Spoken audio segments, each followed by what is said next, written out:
Hi, I'm Dr. Rad, physician and serial entrepreneur, and I've got some tough love for all of us.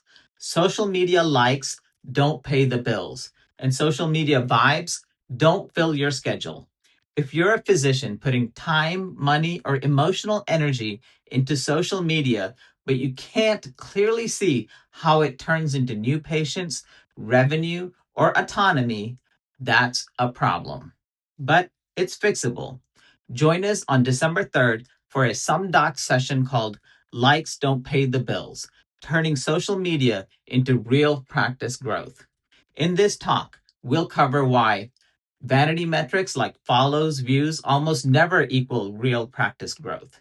The few digital assets that actually move the needle: your Google business profile, reviews, website, and a focused social media strategy.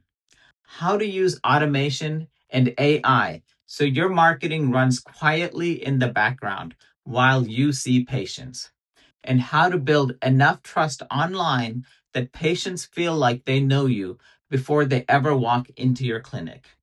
My goal is simple: help you stop posting aimlessly and start using digital tools to create more freedom, not more burnout.